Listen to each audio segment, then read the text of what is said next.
this was 100% by hand, right? So what I try to do, okay, I use a lot of scan data at work anyway. I don't need to learn about that. I know how to use scan. I know how to use alphas ready-made.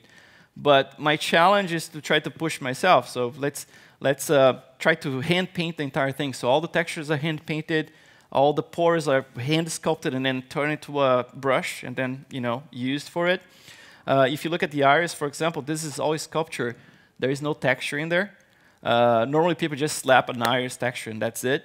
But the cool thing for me is to try to discover how things actually work, right? And then observing like macro photography of the iris, and you can just see, it's like how the structures are.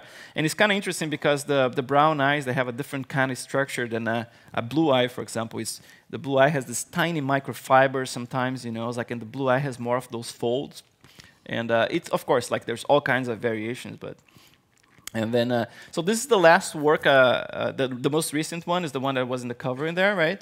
So this is a portrait of Dick Smith, and this was one of the masters, if not the biggest master of makeup effects. He did the makeup effects for The Exorcist, like the little girl, the Godfather, and a list of movies. And he was one of the teachers of Rick Baker, who is like 7 times Oscar winner, right?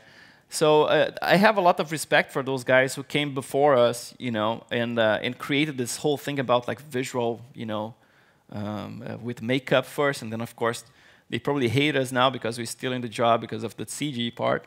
But it's funny because on my Facebook and Instagram, a lot of those guys, very traditional, very well-known guys, they're reposting this one.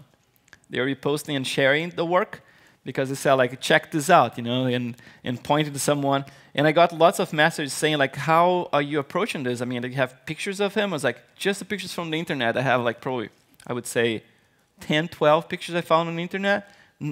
So most of it is made up. But at least like the main forms, the primary forms, I'm trying to get correct from the pictures.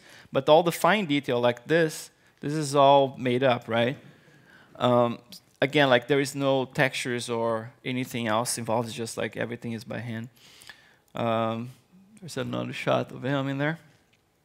And the thing about the uncanny valley, right, that you try to cross and everything, it's most of the time is in the eyes. Of course, the skin plays a good part of the role in there and the proportions, but the eyes really have to sell it.